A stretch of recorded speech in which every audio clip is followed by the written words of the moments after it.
bienvenue dans ce 91e journal de TV Auxois que je suis très heureuse de vous présenter. Voici bien longtemps que je ne vous avais pas retrouvé sur les antennes de notre Web TV, mais les circonstances ont fait que je suis obligée aujourd'hui de dépanner notre ami Gérard, un peu en catastrophe, et cela méritait toute votre indulgence.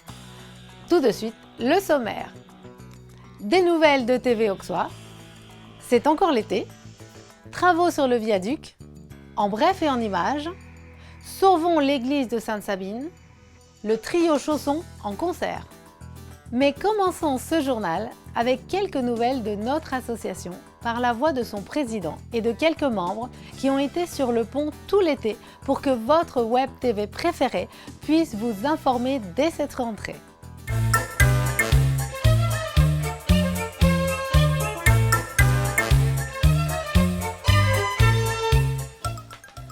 Amis de TV Auxois, bonjour, petite communication de début de saison.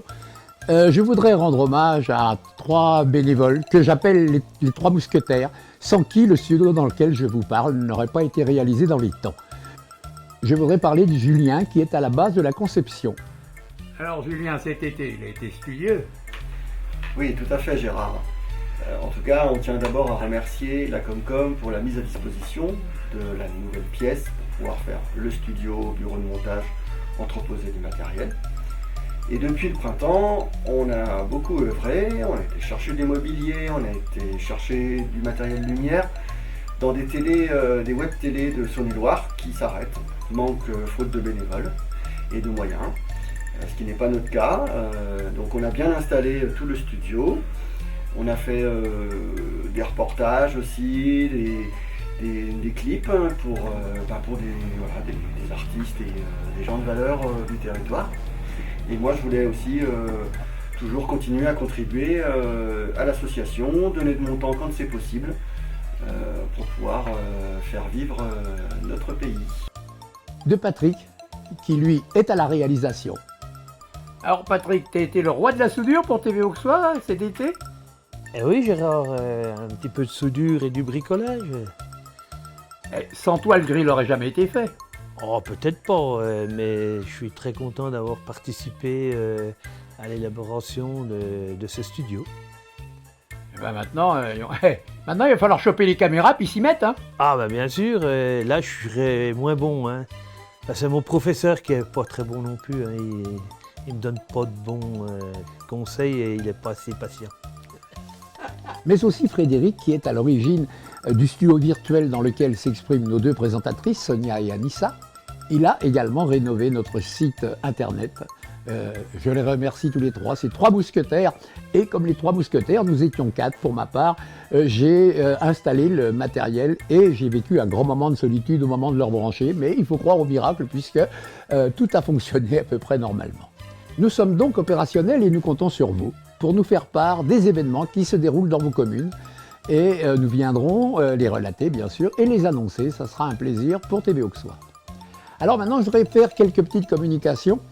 D'abord aux commerçants et aux artisans, car nous allons réouvrir notre espace publicitaire.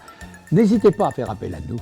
Dernière chose, je lance de nouveau, comme tous les ans, un appel aux bénévoles qui pourraient venir nous aider à partager cette merveilleuse aventure qu'est l'information locale. Nous comptons sur vous. Nul besoin de compétences particulières, nous vous tiendrons la main, comptez sur nous pour vous aider. Petit retour en arrière sur les marchés nocturnes qui se sont déroulés cet été. Et que, faute de place, nous n'avions pas pu vous diffuser dans le dernier journal. Que les organisateurs veuillent bien nous en excuser.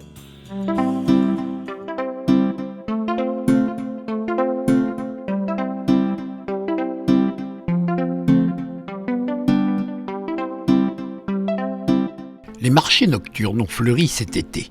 De Pouilly à Bligny, partout dans la contrée, il fallait attendre que le soleil soit couché pour voir les habitants tous s'y précipiter.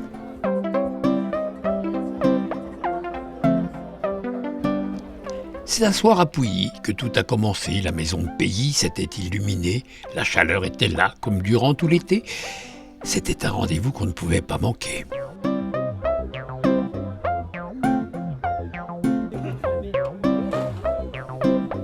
Moins de 3 jours plus tard, Bligny prit le relais, en organisa 2, en août et en juillet. Force est de constater que durant cet été, les marchés ont marché et nous ont fait marcher.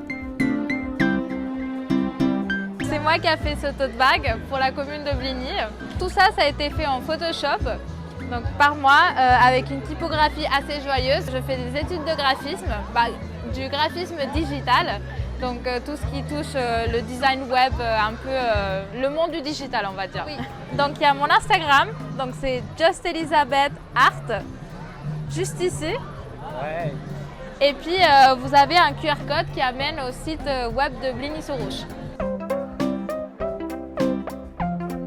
On est 12 agriculteurs pour animer la soirée annuelle de notre bal des jeunes agriculteurs. 2 ans de Covid. L'ancien président Aurélien Gagnepin, et j'étais vice-président à cette époque-là, on avait voulu redémarrer la chose. Le groupe de JA, on était que 6-7 JA à cette époque-là. Entre-temps, on a retrouvé des petits nouveaux. On estimait 300 personnes, on aimerait bien plus quand même. Vous allez danser jusqu'à l'eau? Si les gendarmes ne nous arrêtent pas, on est parti pour jusqu'à l'eau.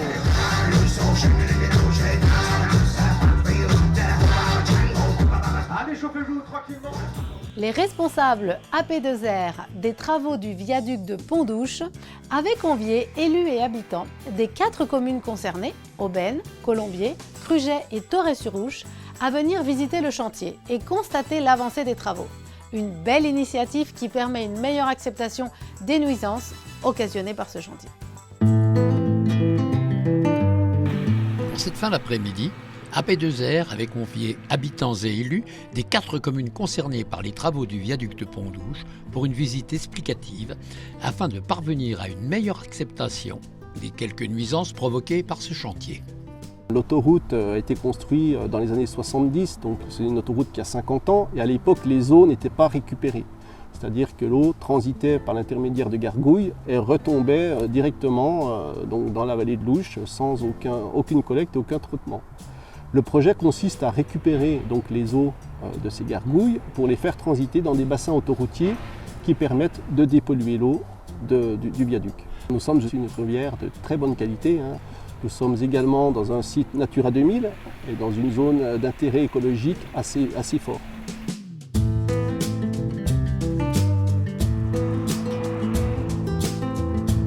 Donc je vous invite tout de suite à nous suivre. On va marcher donc, le long de la route, ça sera pour rejoindre directement le site du bassin. Pour vous donner un ordre de grandeur, c'est 600 mètres cubes d'eau pluviale. Donc ça fait quand même un bassin relativement important, c'est quasiment une piscine olympique. C'est un viaduc de 500 mètres de long, donc qui culmine à presque une trentaine de mètres au point le plus haut, mis en service en 1970.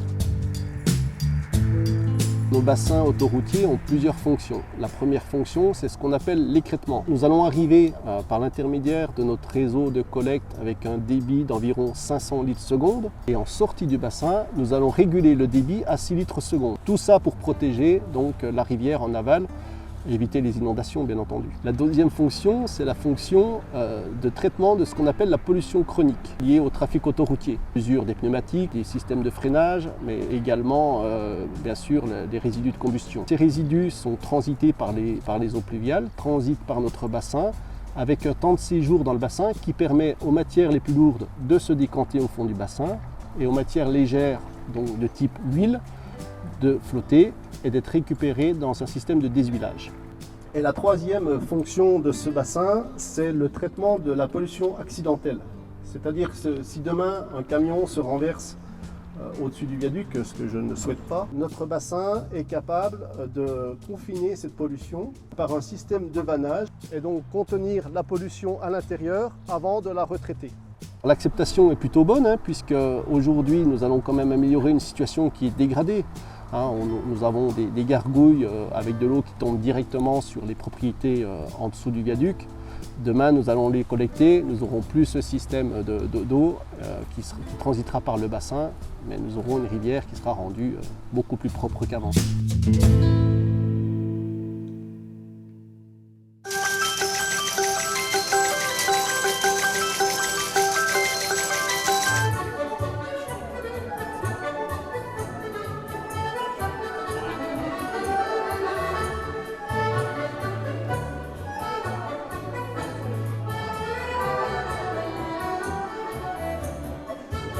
Cette année, c'était la grande reprise. On a eu beaucoup d'incertitudes jusqu'au dernier moment en ce qui concerne le feu d'artifice avec les éventuels arrêtés interdits. Mais jusqu'au dernier moment, on a tenu le coup et on a pu tout faire. Le feu d'artifice était magnifique. La fête qui a suivi, super. Ça s'est tout bien passé. Les gens ont dansé jusqu'à 4 h du matin. La buvette a tourné. Tout était parfait. Vous revenez de loin, alors. Exactement. On a eu peur avec la pluie juste avant. Mais la météo a été très clémente.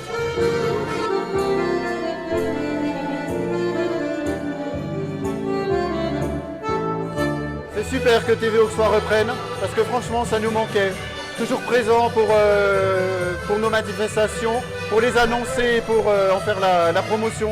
Super.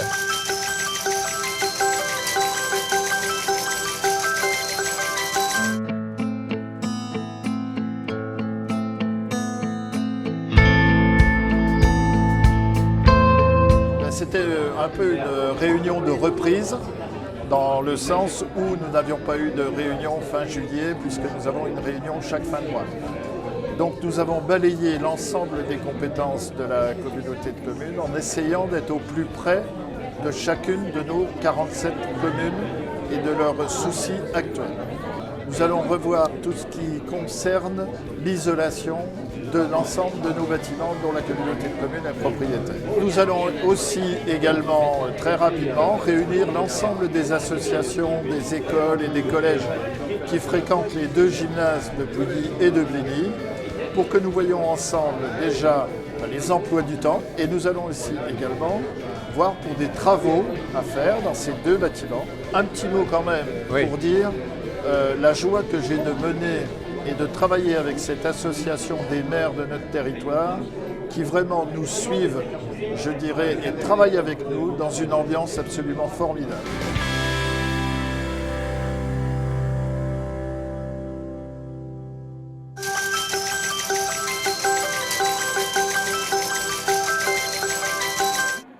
C'est pratiquement l'ensemble du tissu associatif paulien, qu'il soit culturel, sportif ou de loisirs, qui a répondu début septembre à l'invitation de la municipalité et qui a donc investi la cour de récréation de l'école élémentaire à l'occasion de la traditionnelle journée des associations. Et justement, le lieu s'y prêtant, c'est la petite dernière, en sortant de l'école, qui a retenu l'attention des caméras de TV Auxois.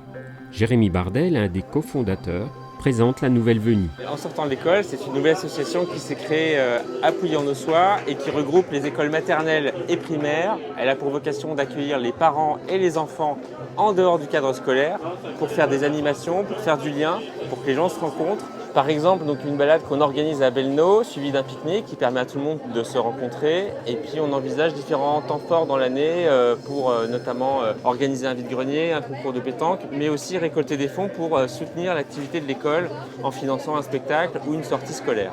Concrètement, pour rejoindre l'association, soit on s'adresse aux écoles maternelles ou primaires parce qu'ils ont notre contact, soit vous pourrez trouver nos contacts sur les réseaux sociaux puisqu'on aura une page Facebook qui sera bientôt créée.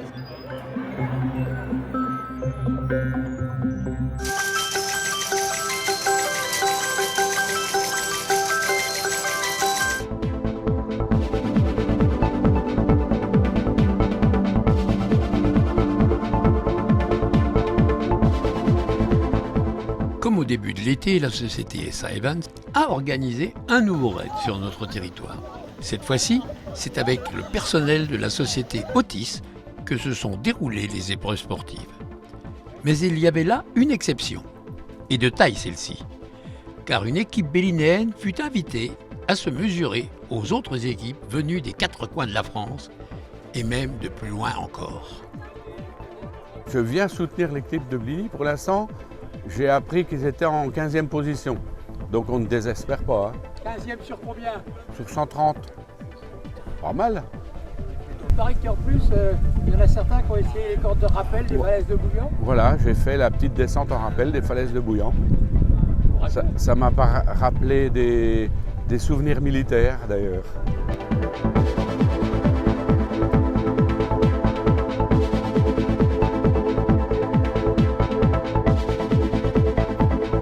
Pendant ces 2 jours, nous avons à peu près 650 participants, c'est-à-dire qu'il y a 125 équipes qui ont pris le départ ce matin. Pour cette 31e édition, on a bien sûr des équipes françaises qui sont représentées, mais aussi des équipes de toute l'Europe. On a des gens d'Espagne, on a des gens de Suisse, on a des Égyptiens, on a des Turcs, on a des gens des Pays-Bas, des Belges, des Luxembourgeois.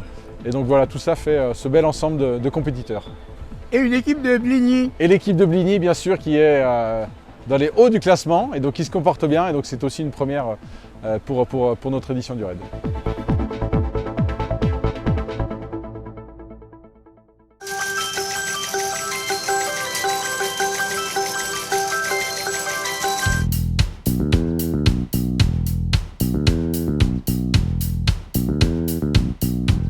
Samedi 10 septembre, le magasin Irelec avait ouvert ses portes pour fêter ses 2 ans d'existence.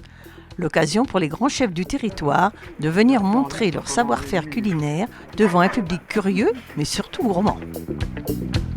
Ici, les œumerettes façon Guillaume Royer.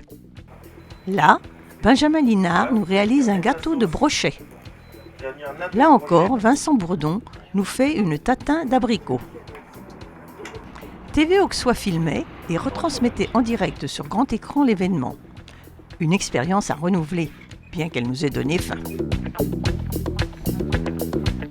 Yannick Royer, de son côté, en a profité pour faire la promotion du photovoltaïque fraîchement arrivé dans son magasin. Le photovoltaïque est dans une période un peu en pleine évolution, en plein essor.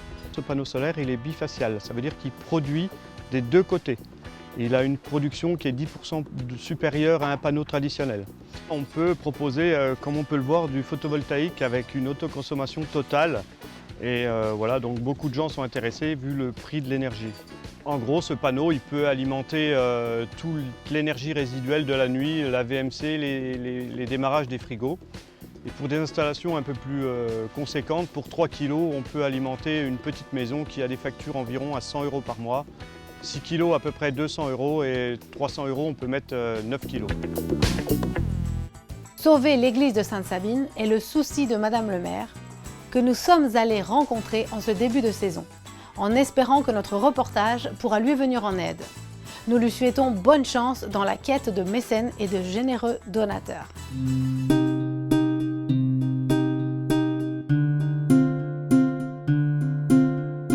L'église de Sainte-Sabine a été construite au XIIe siècle, dans ses parties les plus anciennes, et elle a été rénovée et complétée au XIVe siècle. Elle a été en très mauvais état en 1757, où l'évêque d'Autun a décidé à ce moment-là qu'elle soit rénovée. Elle est classée monument historique depuis 1910 et une croix dans le cimetière a été classée aussi en 1911. Depuis 2012, les précédentes municipalités ont commencé à réfléchir autour des travaux. 2016-2018, il y a eu un avant-projet qui a été fait par l'architecte M. Père, qui suit actuellement les travaux. 2019, on a eu l'accord de la DRAC. Et 2020-2021, demande de subvention, un gros travail réalisé avec la secrétaire de mairie. Démarrage des travaux au printemps 2022. Et fin des travaux prévus pour octobre 2022, là prochainement.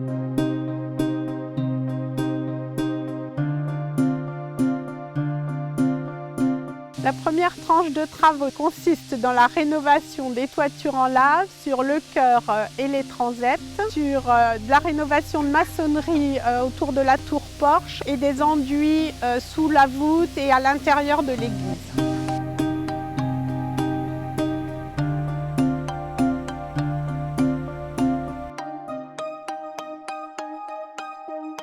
Ces travaux ont un coût global de 458 000 € hors taxes. On a des subventions de la DRAC à hauteur de 208 000, le conseil départemental 90 000 environ et la région 50 000, ce qui nous laisse un autofinancement pour la commune de 110 000 € environ. Et donc nous avons fait appel à la Fondation du patrimoine pour faire un appel aux dons pour les particuliers et pour les mécènes. On est tablait sur un appel de 20 000 € environ. Je fais donc appel aujourd'hui à votre générosité pour donner quelques euros qui pourront compléter notre financement et nous aider, d'autant qu'il y aura une deuxième tranche de travaux à prévoir.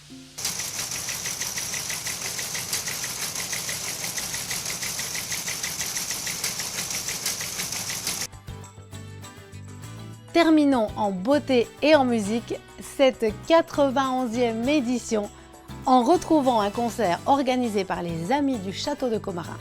Je vous laisse vous régaler avec le trio Chausson qui interprète un extrait du trio numéro 2 opus 100 de Franz Schubert.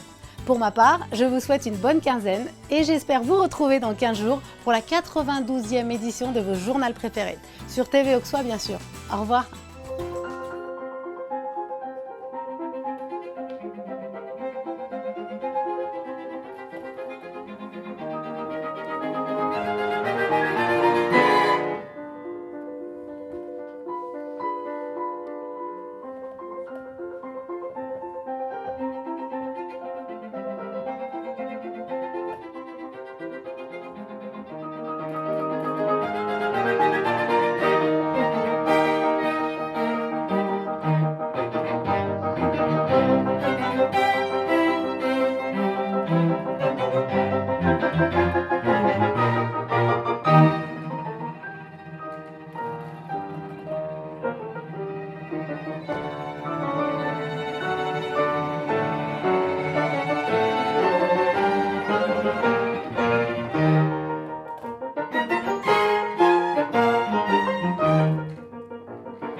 Mmh.